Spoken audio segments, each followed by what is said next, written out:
glass. We will be talking all things real estate today with 3 of my panelists.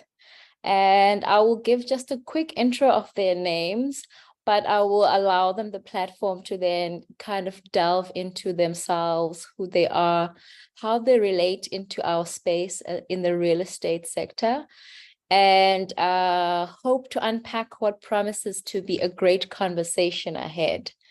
So on the call, we are joined by Sethebe.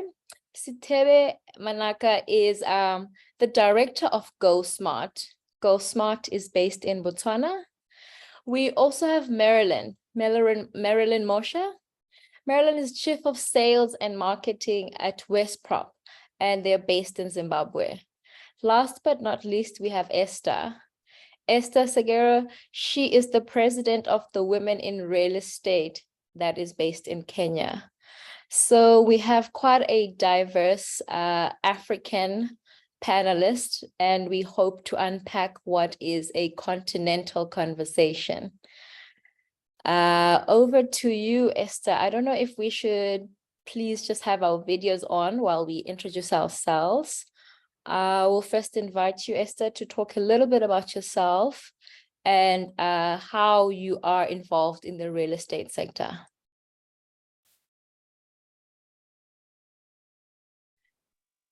Esther, can you hear me? Thank you. Yes, I can, Ayanda. Thank you so much. Thank you. Thank you so much. I am glad to be joining the amazing panel. My name is Esther Segero. I'm a practicing civil and structural engineer based in Nairobi, Kenya. I head the construction department for a design build company called BuildX Studio. Nice. I am also the current president of Women in Real Estate Society, Kenya. I don't know if Ayanda, is this the time you allow me to introduce Women in Real Estate Society or later? Yes, please. I want to Okay. invite you to have as far a conversational interaction as possible. So in your introduction, you talk a little bit about yourself and also women in real estate, and then we'll take it from there. Thank you. So I started practicing engineering 10 years ago. So I've started first with basically structural engineering, buildings, bridges, and that kind of work, then moved a lot more to construction management, people management, and resource allocation and management, and client management as well. So in earlier this year, I was elected as the president for WIRE, Women in Real Estate Society. This is a society that was formed in 2016 and got registered in 2017. So what we do at WIRE is that all our initiatives are towards gender mainstreaming the built environment. What we have currently, the numbers are very low, be it in South Africa, in East Africa, in West, in Central, we are nowhere near more than 15% of women in the built environment. In other areas, it goes as low as 3%. Or less, or let's say less than 5%. And it's not different in Kenya. For example, the engineers are now at 7%. The architects are about the same. QSs are about 11%. So there's still that need to gender mainstream the construction environment. And that's what WIRE does and what it has been doing since 2016. We do this through business development. So we provide a network for women business owners, professionals to grow and to grow their businesses. Leadership development.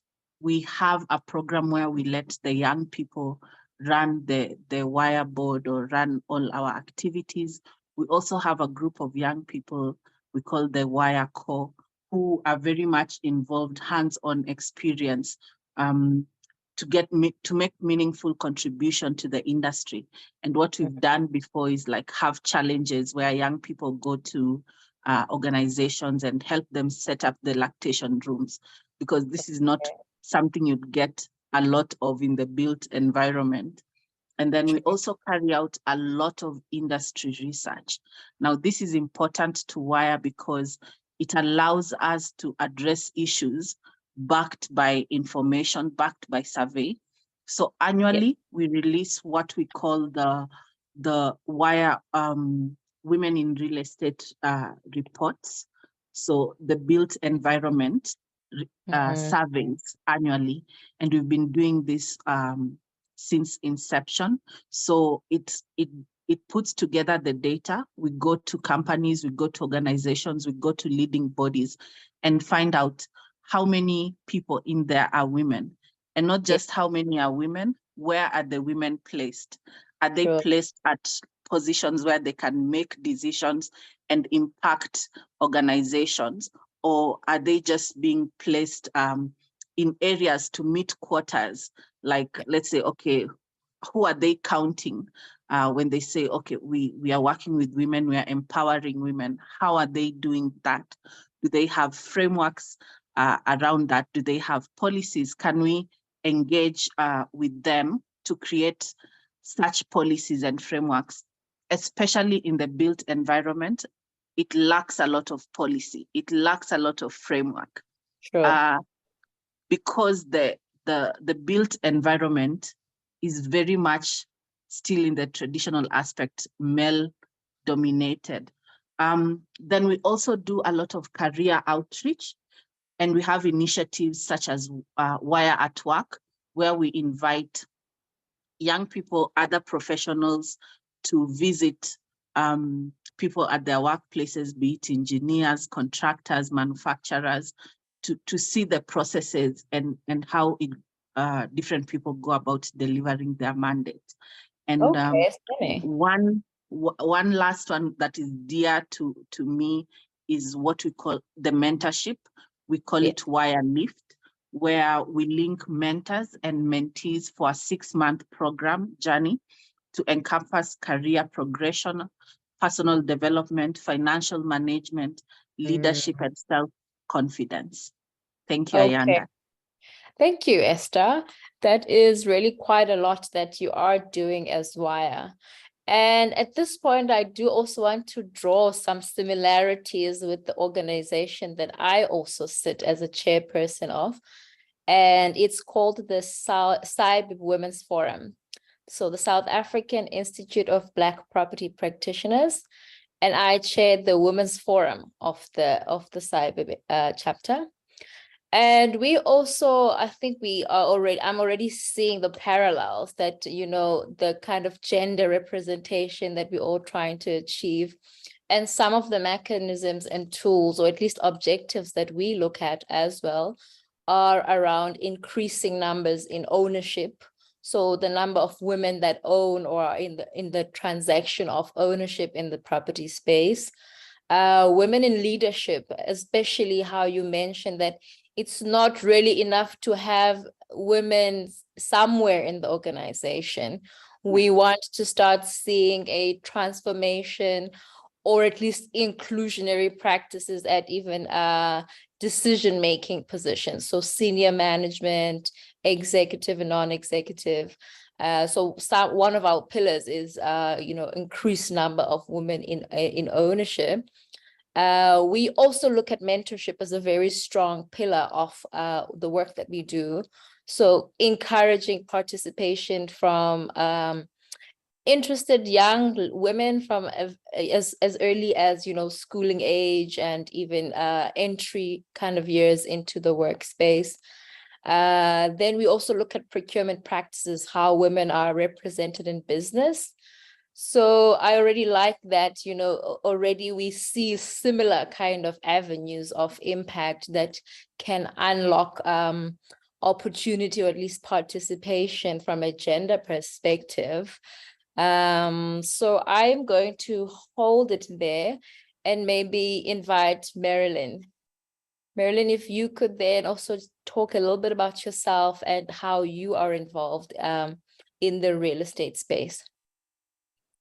Okay. Good afternoon, everybody. I guess Afternoon. the host will need to open my camera because I'm not able to enable it from my end. I'm the current Chief Marketing and Sales Officer at WestProp.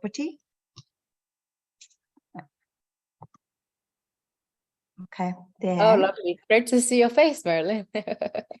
Same Go here. ahead. So I'm Chief Marketing and Sales Officer at WestProp, a department which was born 4 years ago when I joined the organization. We are the leading property developer of note in Zimbabwe. Oh, A lovely. little background about me. I'm a daughter of a town and rural planner for a dad, an accountant for a mother. So I've been privileged to go to site with my father when he was building his house. I'm sitting in one of them right now in Tanzania. And I got to see how a virgin land can be turned into a livable space. I got to see him interacting with the builders, engaging us as to what is going on and what would like to see as the end product. So I got to see him firsthand dealing with men. So as I grew up, I believed I could do what the men on site and people like my dad can do. And through him, I saw that through hard work and never giving up attitude and getting up when you fall are attributes to eventually getting to the goal that you need to attain in life. Fast forward now, grown-up Marilyn is in the workspace. I kind of get to see that gender differences, especially in your hiring, in your salary, in your perks, in promotion. However, because of my default setting, my bringing up, I tend to fall on the precept that through hard work, never giving up attitude, you get where you need to be. Now, having said that, I'll go back to the company that I work for. Our portfolio includes service stands in Pomona City, a city within a city. We've got apartments in Millennium Heights, in Borodale, in Harare, Zimbabwe. We also have got homes in Pokugara Residential Estate, which is also in Borodale in Harare. And we also got a retail outlet where we built and we are currently managing. So we've got a rental income coming from that development.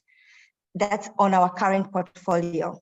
Our future portfolio, we're looking at having an office space of which will become our headquarters, as well as we'll be getting a rental income from that. We are looking at building the Mall of Zimbabwe, and that we are looking at it being the biggest mall in Zimbabwe, if not in the Southern Hemisphere.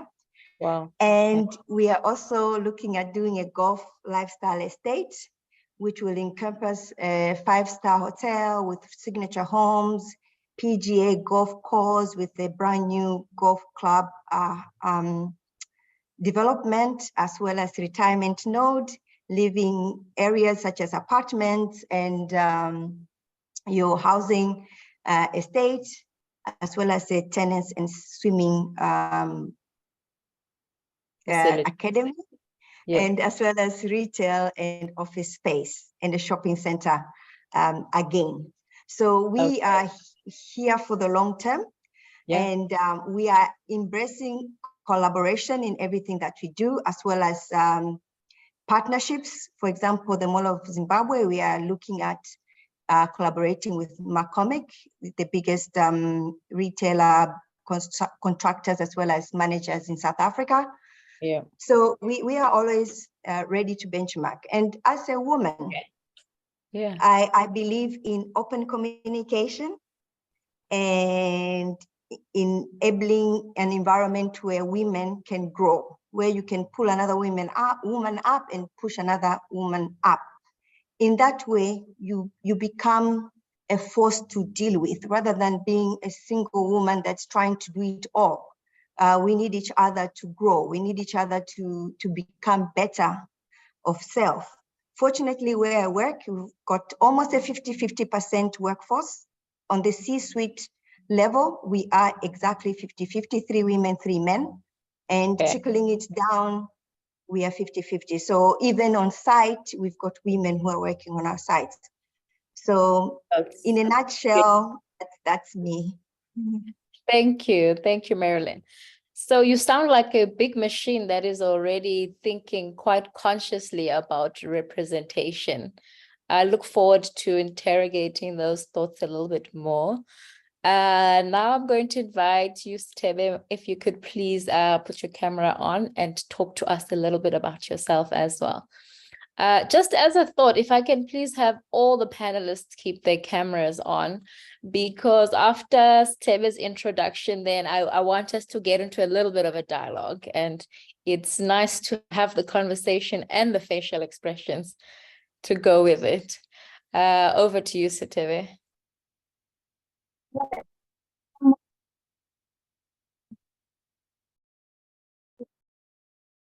While we wait for Sethebe to come on, I just wanted to send a shout out of gratitude to our host, the Academy of Construction and Real Estate, who have graciously organized this webinar for us, bringing us a continental dialogue on shattering the glass ceiling. Over to you, Sethebe. Hi. We can see you. Yes, I think the audio is still a little bit sketchy for you. Are you able to get onto the audio? Let's see. Yes, I think that's a lot better. Okay. Yes. So I was saying I'm in a co-working space, so there's going to be an echo. Maybe people will laugh while we're still talking. As an intro, my name, as you said earlier, is Sethebe Manake. I've been in the real estate industry, I think now almost 20 years.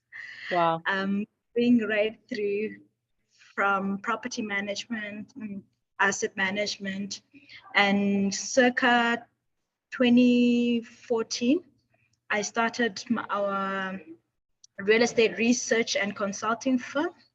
That was Vantage Properties. Then come 2017, I realized that there's a great movement in the digital space.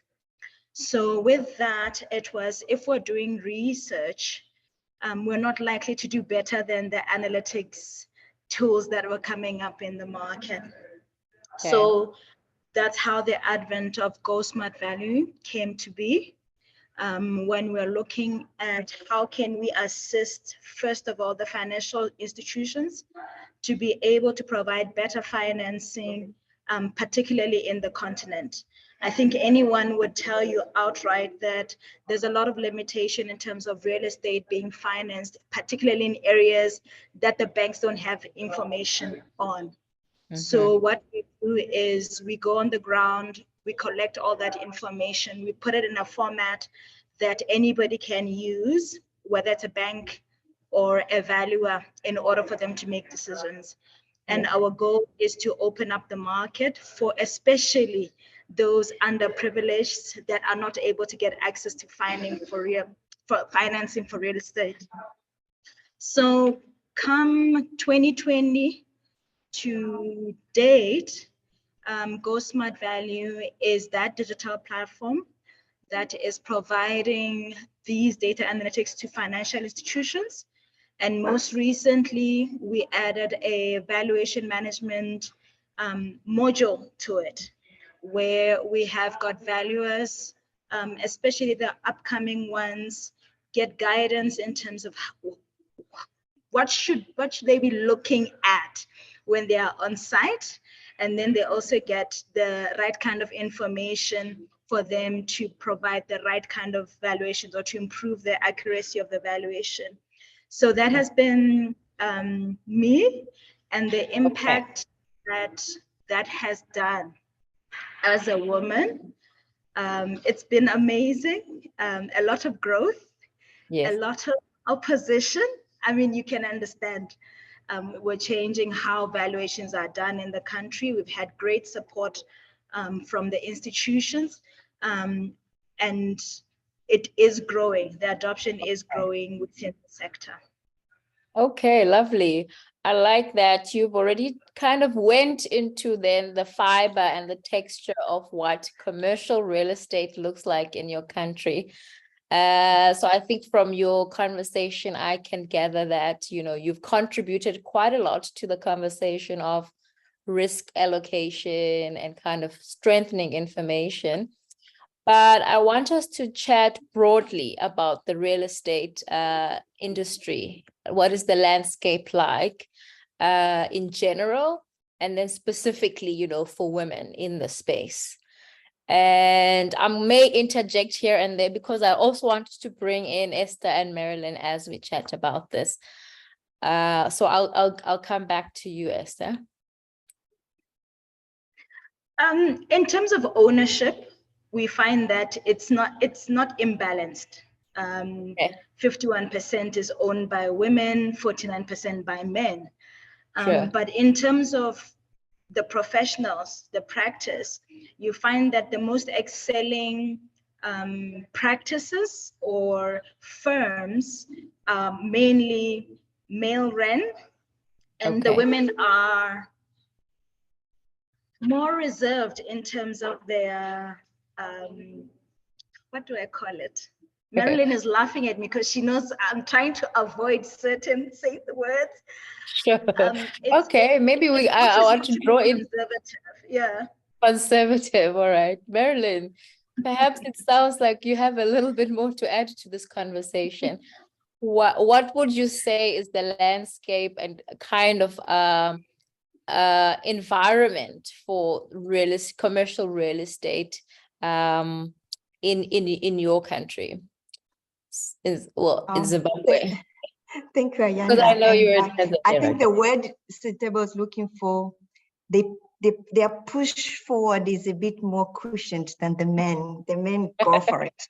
The women, we are made to be soft on the edges, so we don't push, we kind of gently approach any subject. So I'll talk about Zimbabwe, and I really enjoy working in Zimbabwe, I must say that. I do not know why other Zimbabweans have fled the country.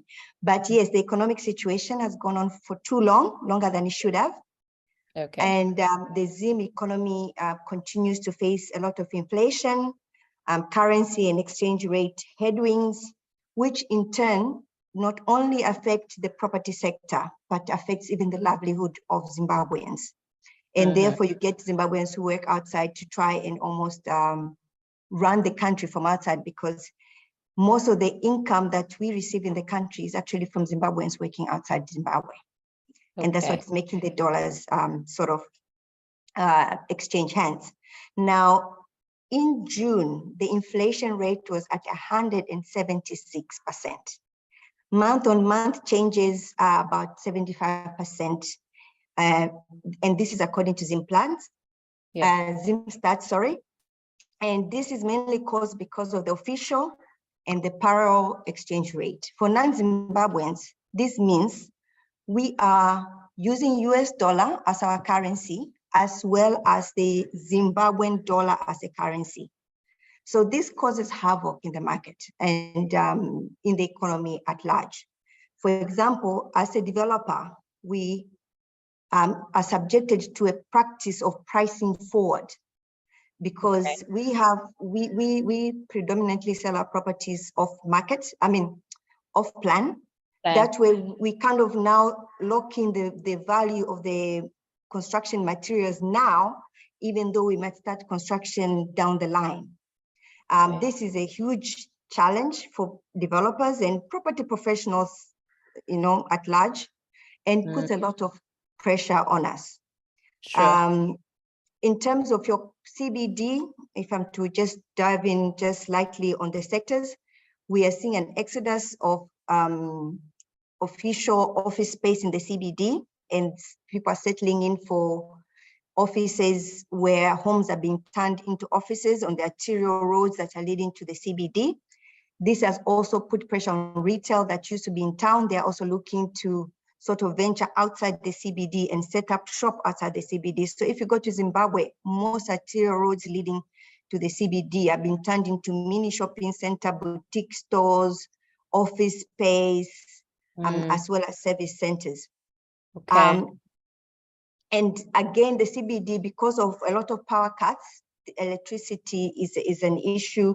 Water pressure getting to the top floors of a building is an issue. We've got traffic congestion, parking is also very tight. So CBD is becoming almost a ghost town at the moment, and we've got a lot of informal sectors settling in. Retail and residential, however, is doing very well, and that's where we are as a company. We've got increased demand for quality development, and what has done post-COVID, we're seeing a lot of Zimbabweans, even those who are outside, wanting more modern homes. They want to live in secure estates and smaller cluster homes for security purposes, for purpose of having a neighbor next door, because what the pandemic taught us is how isolating it can be when you're living in individual homes. So there's a surge of enclosed estates, cluster living, and smaller accommodation provisions. So retail and residential space is doing very well. Hotel development also amazing, because we are increasing tourism visitation in Zimbabwe. So anybody wants to erect a hotel in Zimbabwe, you're welcome. They are open for business. We are open for business, and we are looking for more modern facilities and upmarket facilities. In terms of commercial, that's your retail and your light industrial facilities. Also, it's coming up. Like I said, we are looking at doing the Mall of Zimbabwe, and our feasibility study, we got thumbs up on all fronts. So there is a need for formal shopping centers in Zimbabwe. I'll give a simple example. Zambia beats us in terms of the number of shopping centers that we have. And what Zimbabwe used to have was neighborhood shopping centers, and those have died because of the economic situation that we have. So people are now looking for formalized shopping centers that are set up. Big retail. Okay. No, I think that paints a good picture of the economic landscape there. And we touched a little on the challenges, but I want to invite you into a discussion about challenges, Esther. What challenges or barriers do you think exist specifically facing women in your economy or in your context of real estate? Thank you so much, Ayanda. I will, before I talk on challenges, maybe just to give you a little overview in a minute or less on what's happening in Kenya and in line with what WIRE is doing. So I'll just start with the positives. So currently in Kenya, there's associations that head different bodies that head professional in the real estate environment. So there's architects. So a big win for us, and especially for women, is that the current president of the Architectural Association of Kenya is a woman. The current president of the Quantity Surveyors Society in Kenya is also a woman. The current president of the Kenya Green Building Society is a woman. And there's lots of, now for the first time, there's more female engineers on the board. So, and all these people that I'm talking about, there's Robin, there's Emma, there's Florence, all these people are also members of WIRE, Women in Real Estate. So then so you're doing quite well has, on leadership there. The voice has gotten stronger. And what we've noticed is that when people see in the association that people are vying, and even when they vie, they come back to the association and tell us, hey, I'm running for president for the Survey Society of Kenya, please vote for me and do all that. So there's a lot of championing and encouragement within that. In Kenya, currently, there's a lot. Our government is big on affordable housing, and Women in Real Estate also co-chairs a committee with the State Housing Department and on affordable housing matters. We're trying to work on that and see how we can involve more women. The president, who was elected about a year ago, is very big on affordable housing. Kenya has 290 constituencies, and they plan to build affordable housing in each and every constituency. Now, the cost of the and allowing Kenyans to go into the affordable housing scheme to own houses. Just recently, last month, a bill was passed, a finance bill, now giving directive that all employed Kenyans have, we are now getting taxed. It wasn't quite well received because, of course, the information was scanty on what it will do, but everyone is now getting taxed 1.5% of your salary to go into the affordable housing kitty as an affordable housing levy. So in essence, they'd be collecting about 5.2 billion every month that they want to go into housing. So there's a large opportunity for infrastructure in Kenya. The other thing is that quite an aggressive program. Absolutely. The other thing is that initially, people would build houses or build affordable housing and not have off-takers. Now the government is telling developers, you build those houses, we'll buy those houses. Do not worry about off-takers.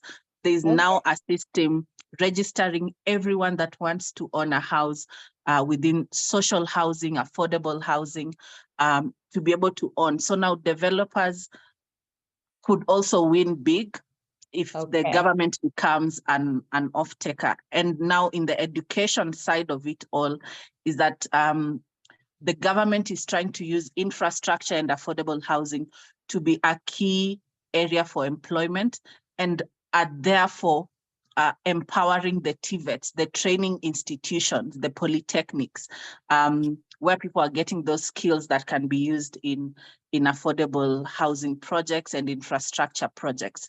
Currently, our biggest contributor to the GDP is agriculture at 36%, but infrastructure and real estate contributes 7%.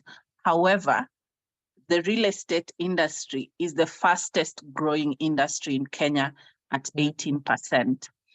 So that's how the landscape is looking like in Kenya. On challenges, there's quite a number of challenges. I'll talk first on. Well, maybe before we get into the challenges, I like that you talked about an actively growing sector of the economy, and which is also quite connected, you know, housing and education, kind of connecting the skills component to the production of the stock. But where would you then say is the space for gender involvement or gender inclusion in that value chain? Is there any deliberate effort or legislation around it? Or are you seeing any prominence in women participating in this value chain? Absolutely. There's not just it could be declarations or podium declarations from the president, but earlier this year, WIRE, of course, the first one being that they have even included WIRE to co-chair the State Department. An initiative with the State Department shows some positivity to want to include women so that we can give feedback, give information on how to include women. In March this year, the president launched an affordable housing project in Starehe, a small constituency in the city called Starehe. And in that particular event, a member organization of WIRE, they're called Build Her. They train women in tiling, carpentry, joinery, painting. They signed an MOU with the contractor. Now the project is in billions. They signed an MOU that those women with technical skills are the ones that are going to get the jobs for their specific trades. And this was like a direct push from the president, from his mouth. So there's definitely the goodwill from all the way from the president. So it's trickling down, and everyone is now coming and being interested and saying, I need painters. Do you have any female painters I can work with? Great. Yeah.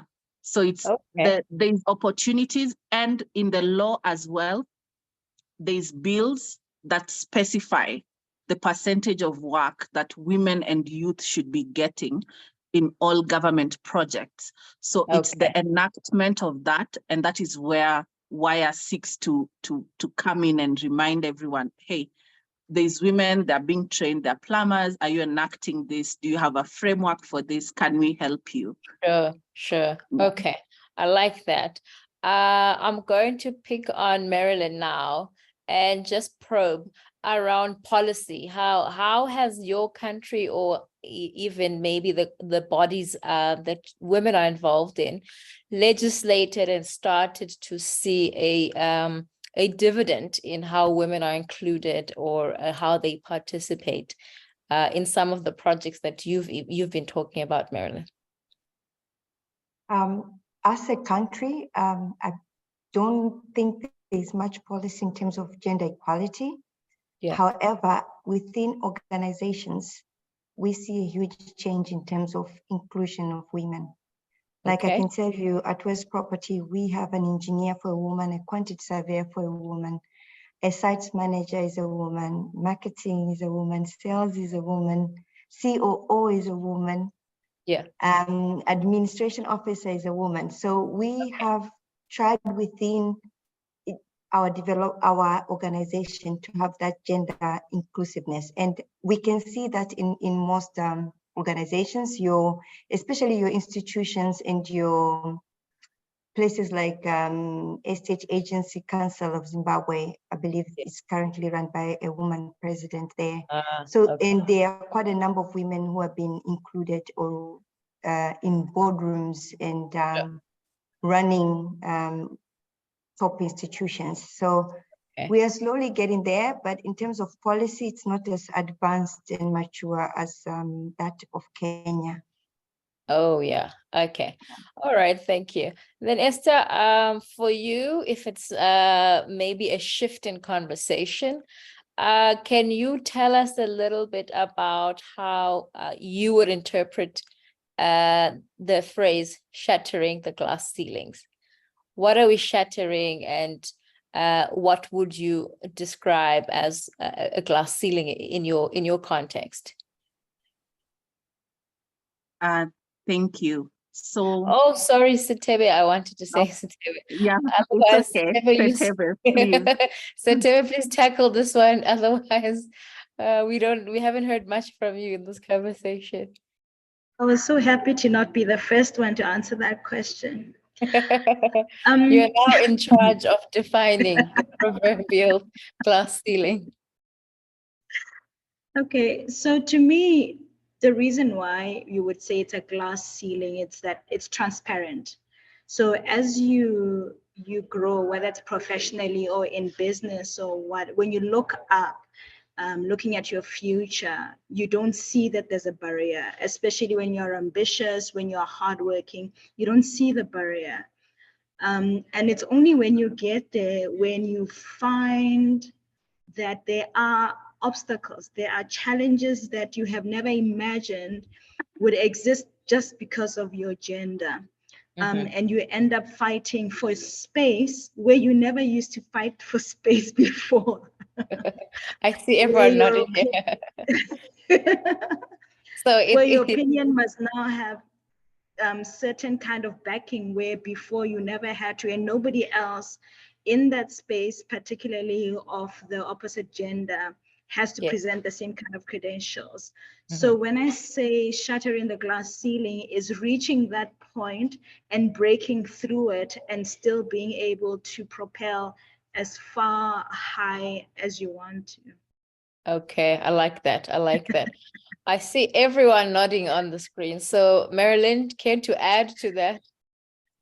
What very well said. She said everything in that conversation. I would like to add that we possess a unique perspective, empathy, and determination that if we are part and parcel of any organization, it will have a huge positive impact. and our perspectives usually are not the same as our male counterpart. So we should not be side-looked because we have fresh ideas, we have innovative ways of doing things, and we tend to lead to better outcomes. I like that. Okay. Yeah, especially when it's I'm gonna coming put Esther to. in. Sorry, I interjected there, Marilyn. No worries. I was going to say, I'm going to put Esther in charge of outlining exactly what are the qualities that are great and unique about women that, we bring to the table, which are different to men. Because I think it's important to highlight that conversation as well. Yeah, I think first I agree with the definition for breaking or shattering the glass ceiling. Yes. And couldn't have been said any better. And what Marilyn also added on empathy, and now coming to your question on what women possess. So a good example is that when men come together, when you get a group of men and they come together, they very quickly become friends and move in the same direction almost instantly. Yeah. So they will not have varied opinions for as long as one says, okay, this is how we want to move. They'll all like gang in and just move in almost like alley movement, like it's a thin alley and they move. But the advantage of having women is just that diversity in thought that and Marilyn touched on that as well. Because when you have women, then it starts to diverge and new ideas come on and new alternatives show up. I think it's a great quality in women that allows them to lead differently, to lead effectively. Sure. I like that. Okay. Anything else that you can add to that, Sethebe? Strong qualities. What are the qualities that are unique to us women that we bring to the table? It's the ability to see through the facade. Sure. Especially in our industry, there's a lot of communication that's in the forefront, but a lot of women across the board, when you're in a meeting, you can tell where the real issue is, and that also speaks to your ability to problem solve. So I think that's a very major quality that women have, and it's the very best thing you can have in business, because when you need to solve a problem, trust the women will know where the actual root is. Oh, I love that. Very strong. Okay. Marilyn, your turn is coming, but I just want to maybe start drawing in the audience as well as we approach an hour into our conversation. If we can take questions on the chat, and then maybe we'll take a few minutes when I've seen enough questions for the panelists to talk through those. Okay, so while we wait for those to come in, Marilyn, I also want you to give us a line or two on qualities. What do we as women bring to the table? What is unique about us? What is it that men would miss if we were not there? We tend to have a never giving up attitude when it comes to a task that we're given. We are incubators and we give birth to new ideas. So, yeah. Okay, we I think like outside that. the box. We have a lot to contribute. Yeah. No, absolutely. I mean, so I think it ties in quite well, your idea of us being incubators and what Esther's mentioned about the diversity of thought, and then the realism and perspective that Sethebe also talks about, which are different ingredients to the menu. Okay. So I think while we wait, and I'm looking at our chat, I'm going to ask you, Matsi, to also have a look out for me to see if there are any questions that come up. But while we think through and while we wait for the questions, I then want to touch on the issue of sustainability, developmental and economic sustainability. So in each person's context, where are we?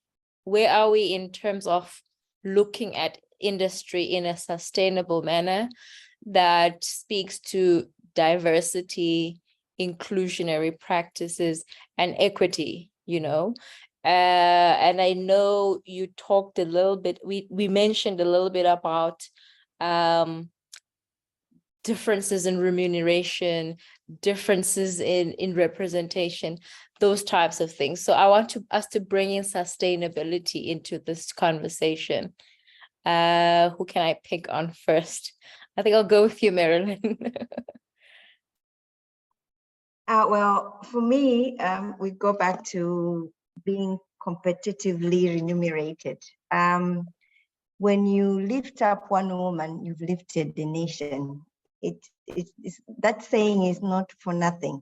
So if we are appropriately and comprehensively compensated or remunerated in our workplaces or in the service that we provide, we're then able to stay focused and able to give more to that which an organization or a business intends for us. Like I said, we're incubators.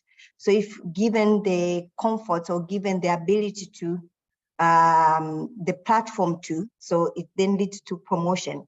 Don't overlook a woman. Even if you feel that she's not there yet, give her a chance to attend a few courses or expose her to conferences or to networking opportunities. Push her to sort of being registered in like women network platforms where she can learn and absorb more than she would if she continued staying in the same workplace where she will not grow. And having said that, I'm a mother, so I'm going to add a little bit of motherhood into this equation. Allow her to also be able to attend to a family, like birthday parties, or there's a soccer match or a ballet session. Allow her that comfort and not see it as an inconvenience that she's asking for time out to attend to her kids or to a family matters. She will bring back tenfold just because you allowed her to go to a soccer match or to a ballet session. So things like that allows sustainability and you actually get the best out of a woman. Sure. Okay, I like that. Thank you. Thanks, Marilyn. Sethebe, how would you tackle that question? What is your view on how do we now connect our current practices to sustainability and development? I think for me, I like to push for this life-work balance. I say life-work and not work-life because we don't live to work. And one of the major principles that I have that has led to us transitioning into a digital company or a technology company, one would say that, is realizing that we spend so much time at work while we can use technology to release people out of the production process and let them live life while production is still ongoing. And for me, my goal, and when it comes to sustainability, is for people to remember, and this is something that women struggle with because we try to go to the parties, pick up the kids still, give them healthy food and all of that. And it's looked at like it's a weakness, like it's a challenge to the business. But once you are able to understand that the reason why you go to work is to provide the life for your children, for yourself, then it shouldn't be that I must sacrifice my life for work. So for sustainability, we really need to be looking at the reason why we work. And as we look at the reason why we work, we need to be looking at how do we make it efficient enough for us to have enough time to live. Okay, And that's it. I like it. All right. So life over work, or at least a good parallel kind of arrangement between the two. And then yourself, Esther, what kind of input would you give into this conversation around sustainability?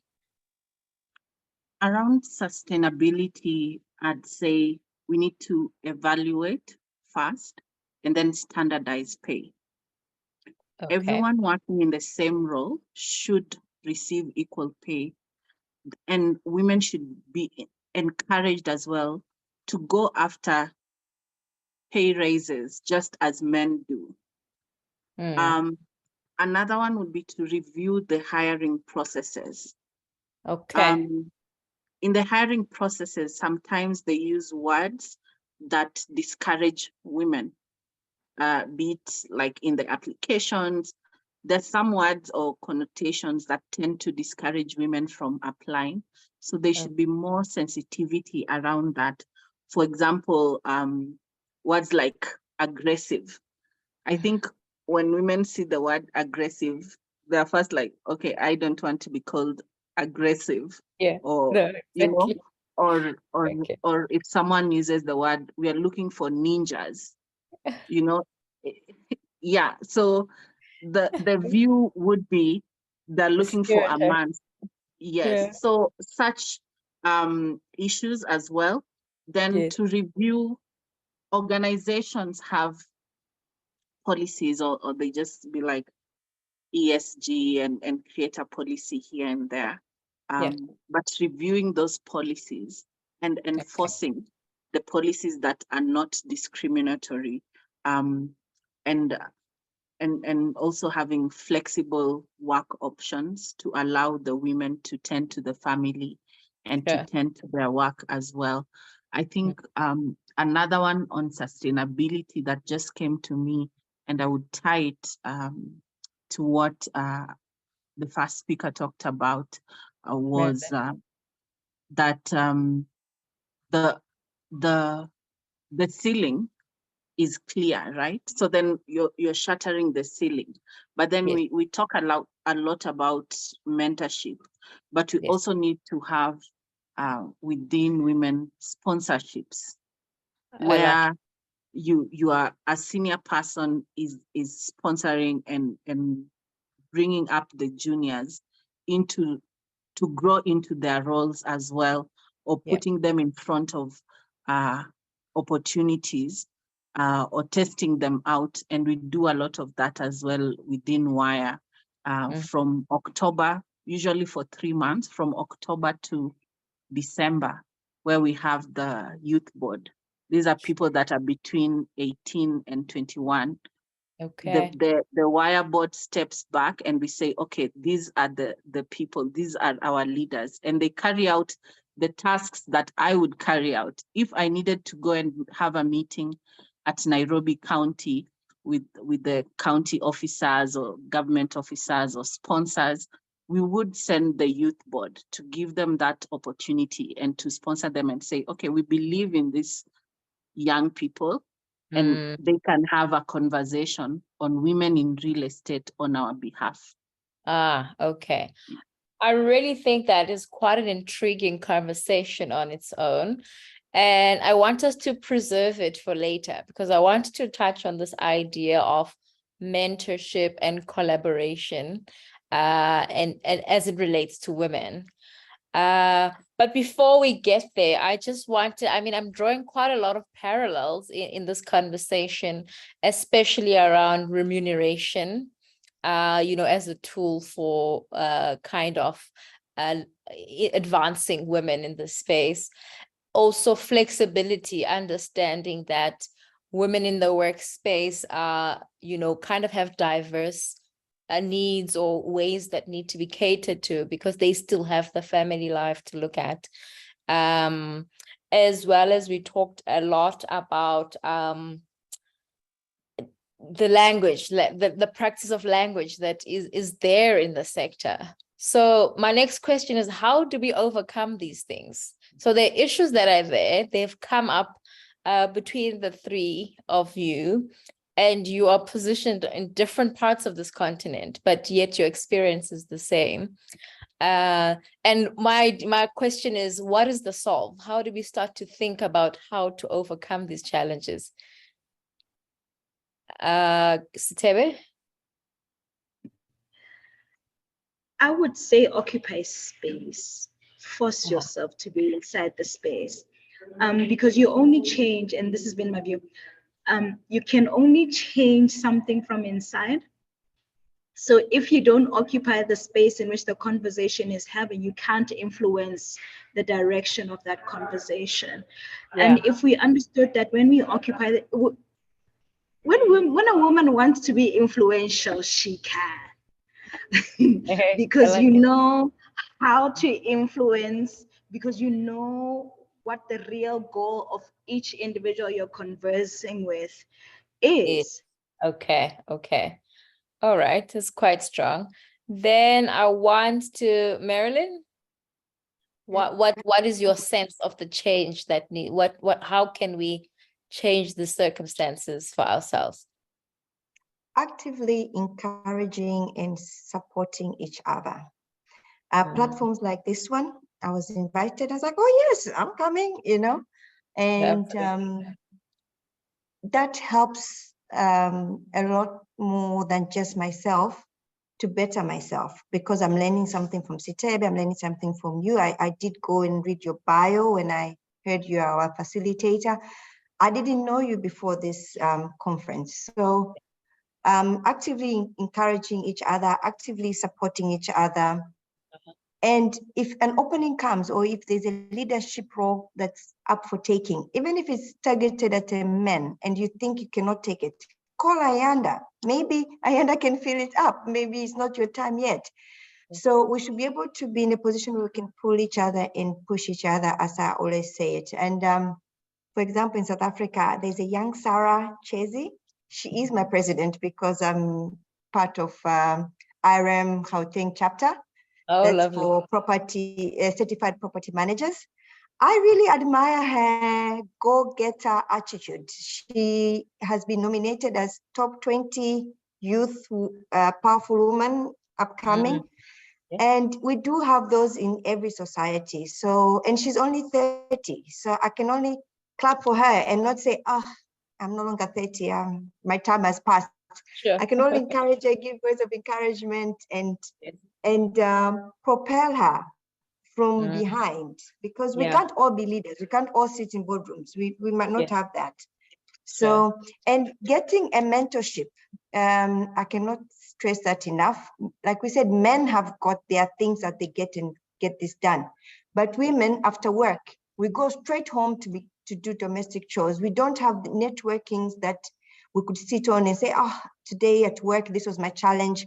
How do I overcome this? And then practice that when you get back to the office. So we need more women mentors, and with online facilities, we don't even have to be in the same space. I should be able to call Ayanda from Joburg and say, Ayanda, I'm facing this, or Esther in Kenya, say, Esther, how do you deal with this? Now I've got Esther's contacts, trust me. And I can see she's all about women. I'll be calling her quite often and say, how do I deal with this? And yeah, absolutely. that will help a lot of us go further. Yeah, no, absolutely. All right, thanks. Thank you, Marilyn. Esther, I think you've disappeared from our video. We cannot see you. Sorry. I think I just want to add one more. Yeah. That you can support, you can show up and fill the spaces, but it's important that you continue to develop and train, like skill development. Okay. Like if you continue to pursue to develop your skill in the industry, it also helps to push you forward, because as you go higher, a different set of skills is required, or an improvement on the set of skills is required. So when you have the basic education, as you're going up, you also need to keep improving your skill, keep training yourself, and staying at par with the market and what is being done in the market. Okay, all right, lovely. Okay, I think we've covered that quite well. I just wanted to take a moment to check if we have any questions. And I'm going to also get a little bit of assistance from our host and coordinator, Matsi from the Academy of Construction and Real Estate. I want to see if we are getting any questions that we can consider and start discussing with the panelists. I'm going to keep an eye out on the chat, Matsi. And then while we ponder that, maybe I want to now get into a slightly more different discussion about stakeholders. So the broader stakeholdership in our environment. We've talked a little about policy, we've talked a little bit about ourselves in our current environment and the work that we do with the entities that we work for. And we discussed also just what the climate and the economic climate looks like. But I want to now interrogate the stakeholders that are directly involved in the participation of real estate, how we see their participation and whether there's room for more that can be done through those stakeholders. Marilyn? I must say my apologies. I was busy trying to answer questions on the chat line. No, I didn't hear the question. Oh, I can't see the chat for some reason. So I think, but okay. There's one directed at me, so I was busy responding to that. You were saying, sorry? Oh, I see. Question. I would actually like to read them out. Yes. I'm gonna, Matsi, if you can help me just see all the questions. But I wanted to chat more on stakeholders. So who are the identified stakeholders that have a role in kind of advancing the gender participation and inclusion in our environments? Well, that's a loaded question. It's those people who are sitting in the boardrooms, the chairmen, the chiefs, all the chiefs. For example, I'm a chief myself, and I try my best when I'm hiring to have that balance of men and women working in my department. And through the hiring process, I'm involved. I don't leave that to the HR manager. I want to meet all the candidates who apply for a position that's in my department. And through that, you can see that yes, the stronger counterparts will be the men, and that's because they're exposed, and most certainly be willing to pick up a few women who I see they've got the potential, and be hard on them, and with the hope that they will grow and become the baton takers onto the next generation. So yeah. I believe every woman, even the general manager, if you're a woman, or a board chair and you're a woman, when this hiring or looking for a replacement for a board member, you should be involved in that process so that you can pick out potential women that should join the board or the organization or an establishment or the site. Yeah. And what about all decision makers? Sure. Okay. So would that extend to how perhaps even big business could relate to, small emerging entities? Yeah. Yeah. Okay. Be involved in the human resource hiring, and also be involved in the remuneration. Always check what your subordinates are, sort of, if they are under your care, what they're getting, and see whether that is in commensurate with the market, and whether you can assist them maybe by advising them to go to school or pushing them to do things differently. So yeah, be involved. Okay. All right. And yourself, Sethebe? Just got back. Yeah, you What's the question? So we are talking about the broader stakeholders in our that have a role to play in our sector. and how they can get involved in the quest of advancing gender inclusion?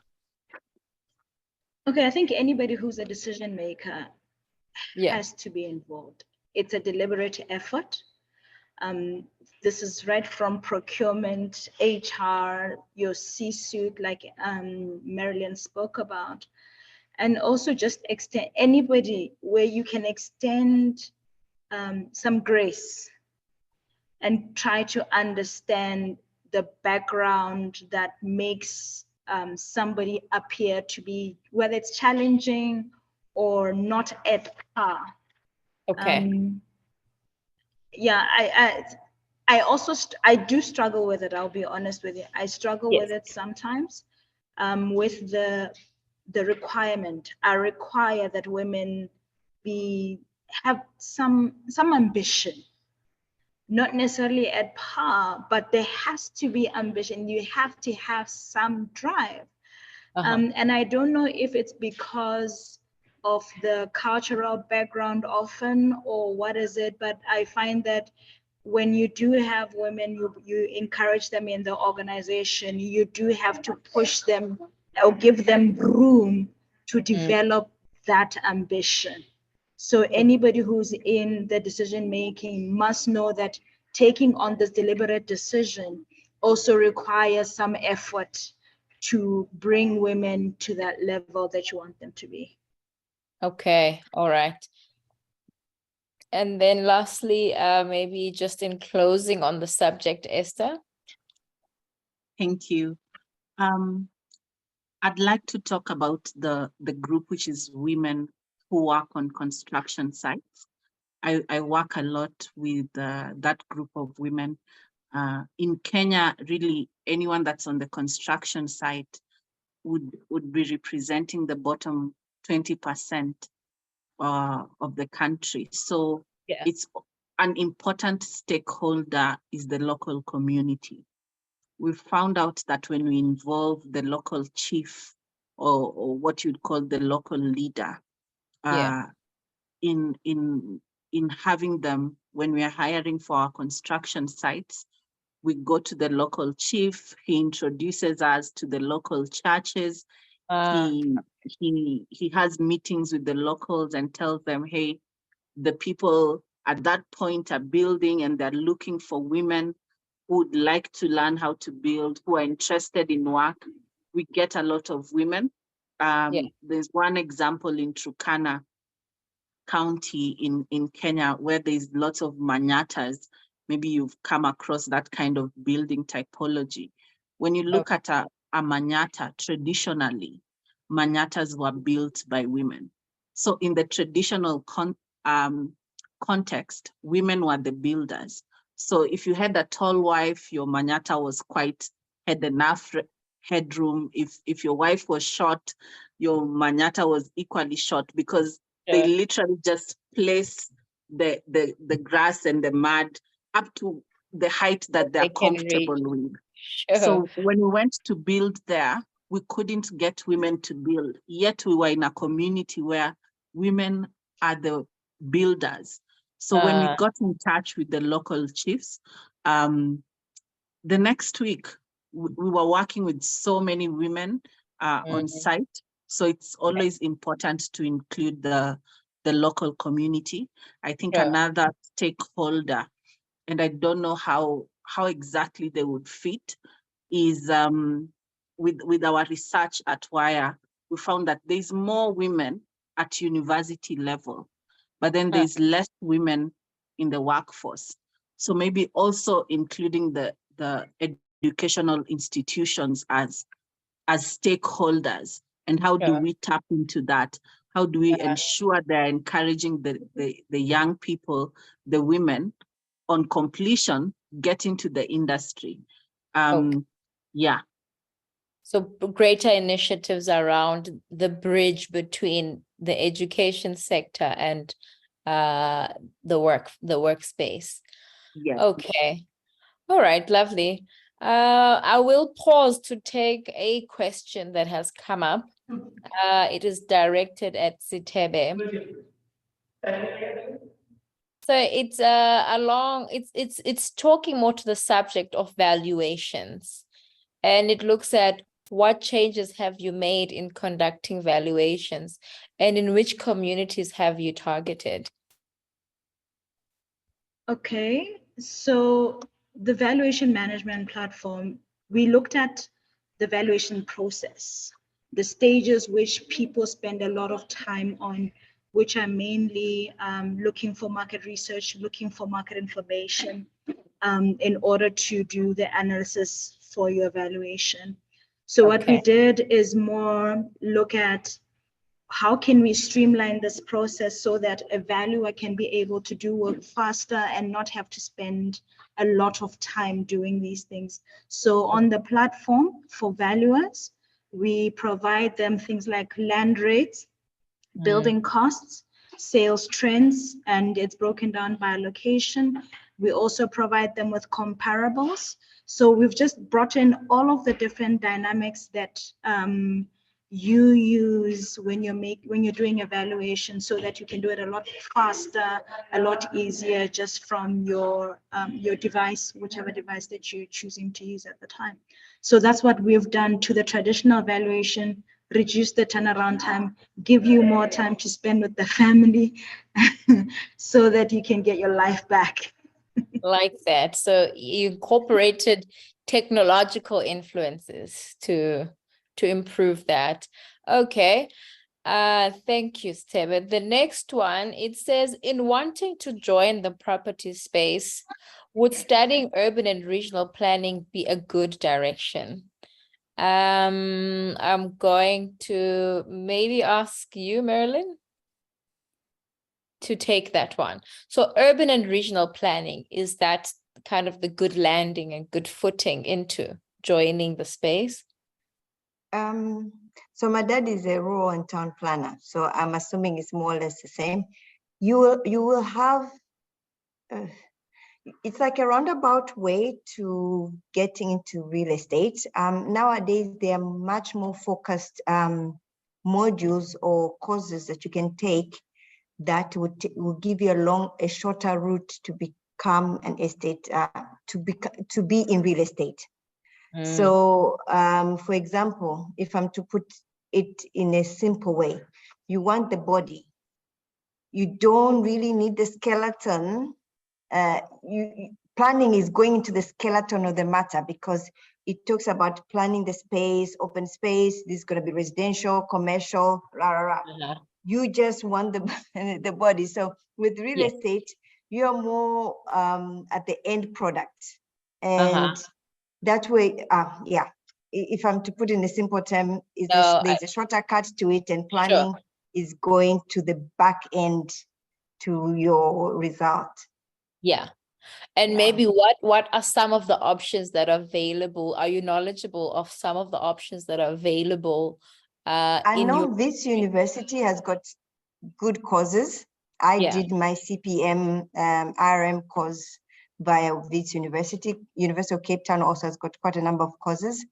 And property specific, Wits and Cape Town, yes. So I think here in South Africa, I would look at property studies, which I think is then specific to those that are interested in that kind of career path.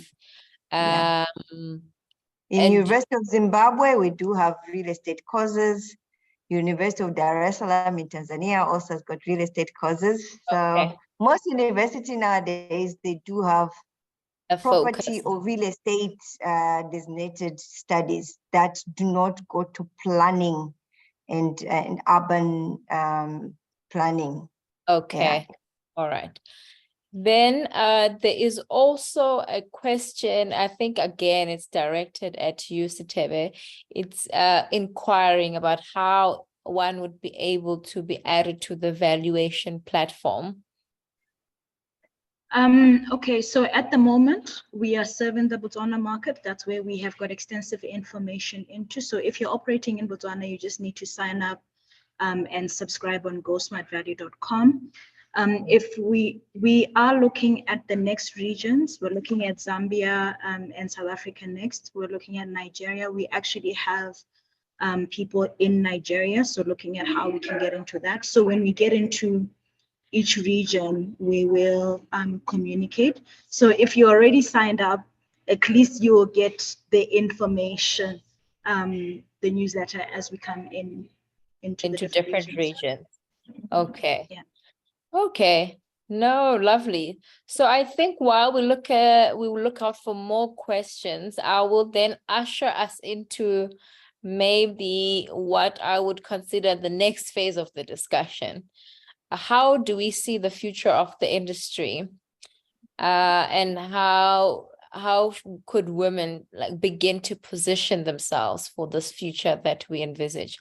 So it's a pretty loaded question.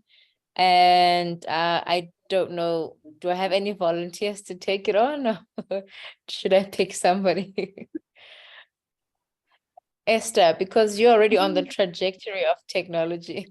I mean, sorry, Sethebe, and then Esther. I like that.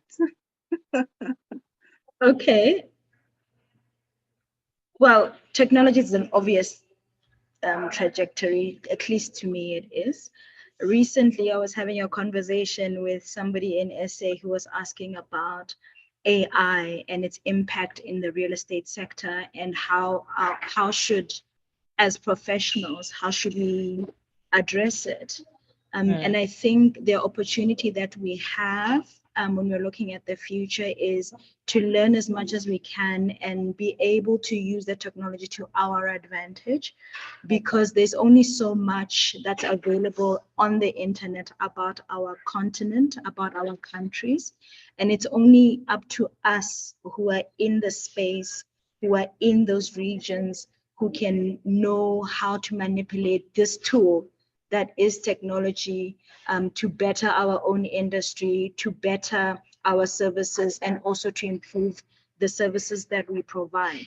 So trajectory women, we have a great opportunity to deliver more utilizing technology, and also to just leapfrog our businesses, our careers, and also get, most importantly, get time back, work from home, be able to have this flexible time and live your life as opposed to live to work. Okay, all right. So technology as an influence to buying us some of that time back, that home space and the time. Okay, and Esther, what would your take be? Thank you. So how I'm looking at it, like I'm thinking of addressing this question, is like, where were we before? Where are we right now? And then what that future holds. In Kenya, in the 60s and 50s, when we were fighting for independence, the group was called the Mau Mau Freedom Fighters. And within the Mau Mau, a lot of, there's a good number of women that fought for independence. And just most recently, one of them, a Field Marshal, the Wire youth went to give her flowers in her rural area. So there's already an indicator that women were there. They started to break the ceiling, worked, and progressively now we have women that are engineers. This was not the case in 1980 in Kenya. There was no female engineer. So I think in addition to technology, we need women to take up leadership of professional bodies. Yeah. And why they need to do this is so that we can pay it forward for other women, as well as having these women become inclusivity champions. Okay. Then it allows us to get into the future stronger, better, bigger in number, and definitely more inclusive. Okay. All right. And Marilyn? If I'm to add at all, it has all been covered by the two ladies, Esther and Sethebe, is that as women, we are very resilient.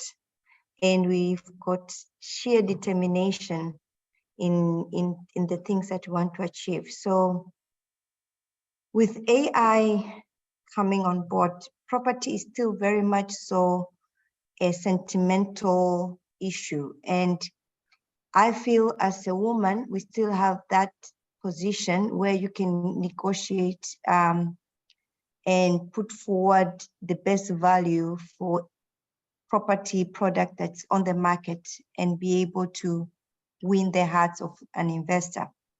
Having said that, online platforms, we've used that to our advantage. We have got a lot of materials on YouTube, on Instagram, on Facebook.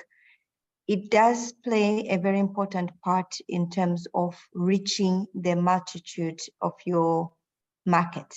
So it's still very important, and every organization needs to embrace it. Also, we are looking at having a CRM program where we are looking at going paperless. So the whole process of offer making to approval, to agreement being drawn, to monies being received and receipted, we are looking at having all that paperless. So again, there's technologies is part and parcel of our lives. We cannot ignore it. Yeah. Okay, no, so I think technology is key, and then coupled with that, leading the industry bodies that then create spaces for women to participate. Okay, then I did say we are going to come back to this idea of collaboration. Where is there space for inter-country collaboration or intercontinental collaboration? Now that we've sat around the table and we've understood a little bit about Kenya, a little bit about Botswana, a little bit about Zimbabwe, where do we think, you know, the conversation of collaboration begins? I'll take this one. Sure. I'll volunteer this one. I'll sacrifice myself. There is so much room for collaboration. And there being so much, our experiences are different. Our expertise is different. The mere fact that one property can never be the same as the next leaves room for collaboration. For us in the digital space, everywhere we enter, we are only able to grow from collaboration, from getting feedback from customers, from our users, from people who've got better ideas in terms of how something can be done. I think a culture of collaboration needs to be cultivated for people to understand that sharing your idea is not, it's not a risky thing. Okay. It's not something that your idea can be stolen away from you. It's an opportunity to contribute towards a bigger vision or a better vision or an improvement of how things work. And for you to be part of a project that you wouldn't be a part of in the first place.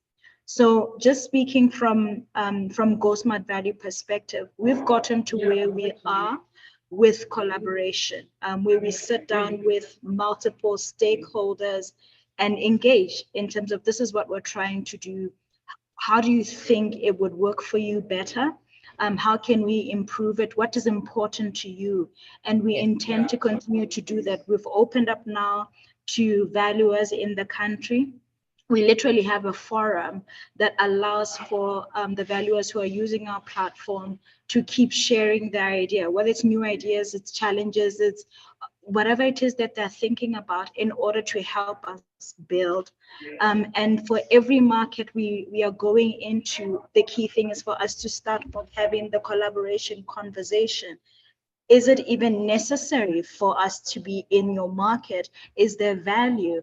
And also, is there something that is the value that we can provide to you that you're not getting at the moment? Is there value that you can provide to us, and how can we work together going forward?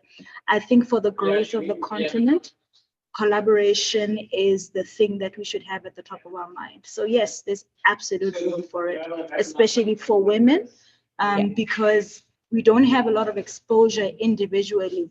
But when we share our experiences, we give each other space to explore places that we wouldn't have access to. Okay, all right, lovely. Really well put. Thanks, Sethebe. And yourself, Esther, how would you tackle this idea of intercontinental collaboration? WIRE lives on collaboration. Just within the country, we try to collaborate with all professional associations, but there's an opportunity for bigger collaboration, like let's say with Tanzania, with South Africa, with Zimbabwe, with the South, the East, the West, Central Africa. For WIRE, I see a lot of collaboration in research. It's important. All right. It's important for us to always have the correct figures, the correct numbers, so we know what exactly we are pushing for. So if we start to control, not necessarily to control, but to put out this information on where are women, where were they, how are they advancing. Within Kenya, we can very easily see the growth of women from 2019 to 2022, because we consistently carry out research. And I think there's also, when you collaborate locally, we WIRE chairs. We used to do this once every year. We bring together other associations, not just in the real estate.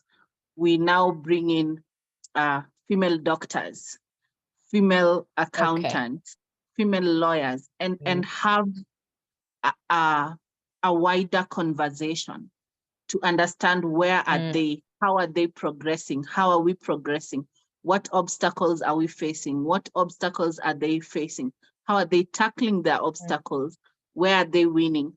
I think it's the same one for an Africa-wide conversation. If we can continue to collaborate as a continent and find out what is the South doing, how are you guys winning, what can we borrow, what can you learn from Kenya, what can we learn from you, can we now find a way to publish annual data for the industry that captures the entire Africa, that has information from Tanzania, that has information from Botswana. I think it will be a win, because like many of the speakers have said, Sethebe and Marilyn, is that women are driven.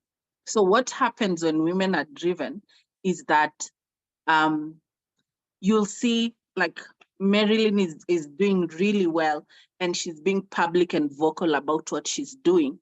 But because she's doing it so well, and people are championing her, sometimes the men confuse that as, oh, nowadays there are too many women. Or they'll see just a handful of women doing really great things, and people confuse it that. But I think nowadays there are too many women in construction. It's not the case. We're still less than 15, but the less than 15% is really determined, is really passionate. So the more we bring out these numbers, the more we can go back to our peers and say, you know what, we are doing great, but we still need inclusive hiring. We still need the issues of sexual harassment to be tackled. It's the same issue facing the people in the South. It's the same issue facing East Africa. And here is the data we have. Here is the research we've carried out as collaborators in the continent, or on the continent. Wow. Okay. Very lovely. And I think you've brought forward some interesting insights there as well on the subject of research. But maybe before we revisit that issue, I would give Marilyn an opportunity then to speak about collaboration. Thank you, Ayanda. So I'll base my answer on my experience. So collaboration is a must, it's important. It brings about growth. You cannot just be sticking in your lane, stay in your lane and expect to go further. No, you won't. So collaboration is a must. Now, all collaboration must be strategic. For example, for our marketing at WestProp, we've used celebrities.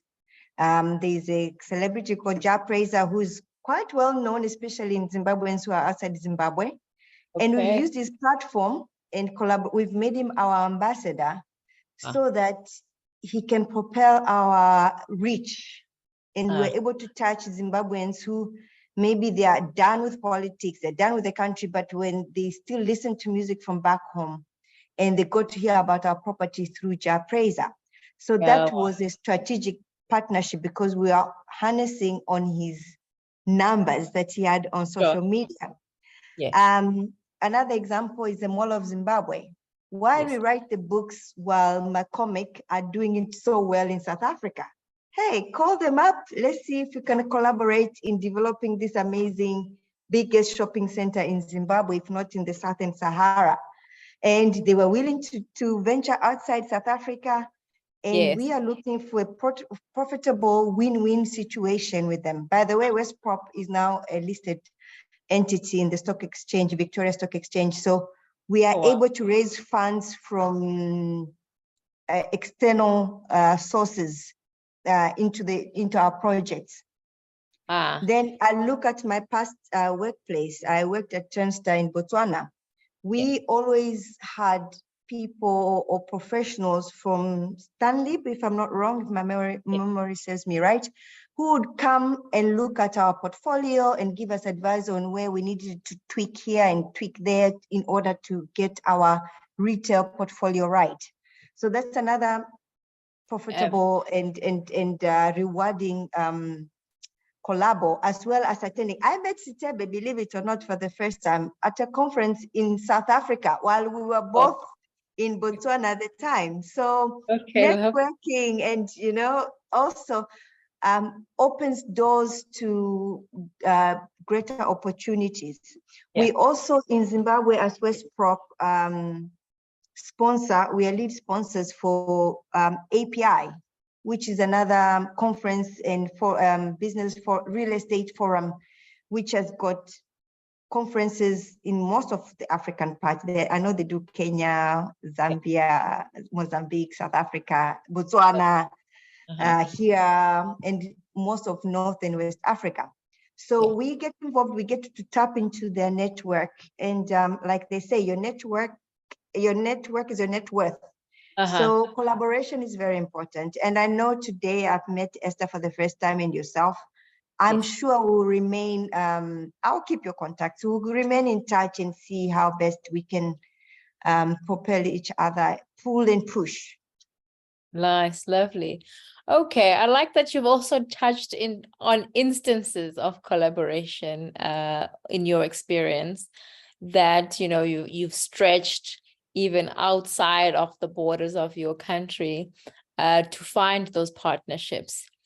And then, so I then wanted to come back to the conversation that Esther introduced, and maybe even Sethebe talked a little bit about the strength in the research and creating information and kind of making it openly available for those connections to happen, you know. So otherwise, how do you know about McCormick? How do you know about Stanlib?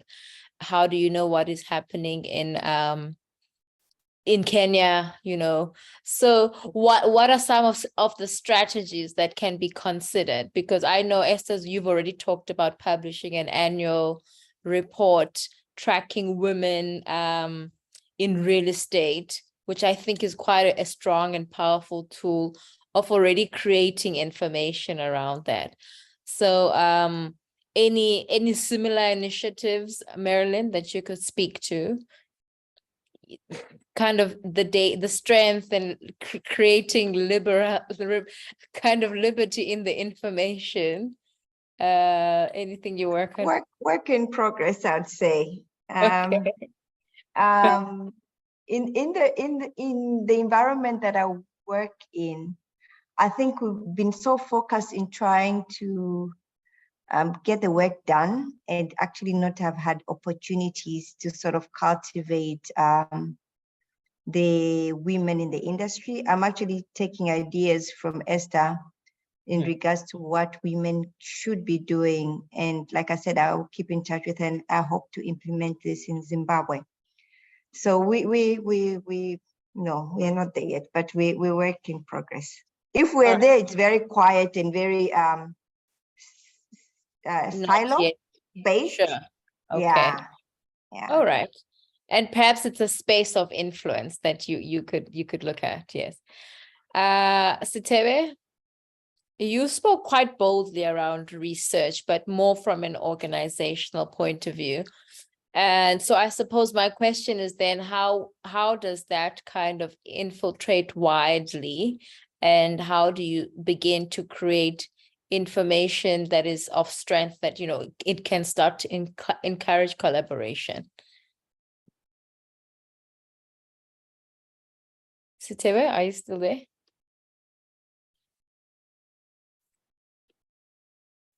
Sethebe?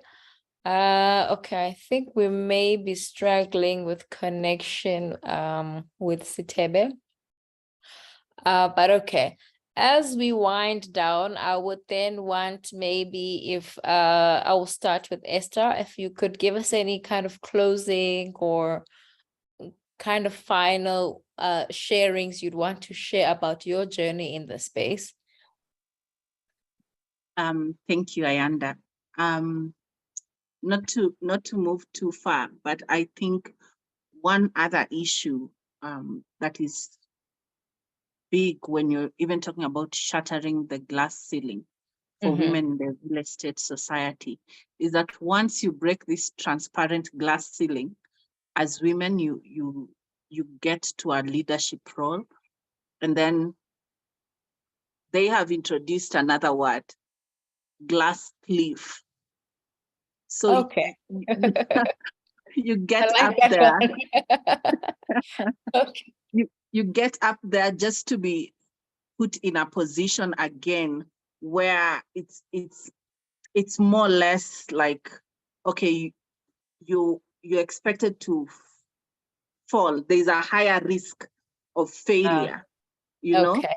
Yes. And we've seen this a lot with politicians, but it doesn't mean it doesn't also exist in the construction space. So one way to ensure that we are not going up there and working so hard to get through the glass ceiling is remaining authentic. When you do things with authenticity, there's a bigger staying power. Just being yourself. You cannot fake for a long time. So just approaching this leadership with authenticity, with empathy, which is what we have already as women, is critical.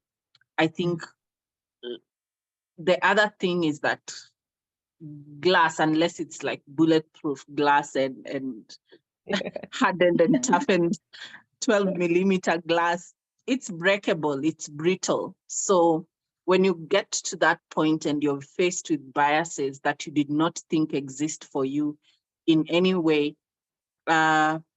you turn back to the women who've gone through that space.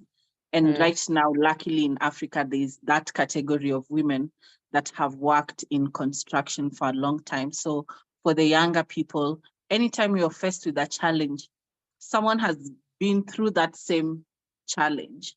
And that's why it is good, wherever you are as a woman in the construction space, to find your tribe, to find your other women.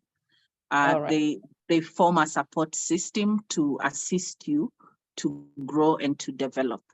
Yeah, and I'm grateful for this opportunity to just share with like-minded people, Marilyn and Sethebe. I hope I'm pronouncing that correctly. And I'm glad I already see opportunities for WIRE to even continue to interact with these women. So I'm excited. I'm grateful that you came to WIRE for this collaboration on this topic as well. Thank you. Great. Thank you so much. Thanks. Then I will hand over to Sethebe. We lost you initially, but we are just kind of talking in closing. Any final words you'd like to share, or aspects that you would like to highlight as, you know, kind of words of encouragement.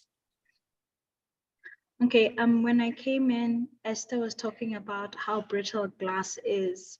And the Yes. thing that came to me was that to break glass, sometimes when you're small, it's consistency. To just pack at the same place over and over and over again, it eventually all shatters and breaks.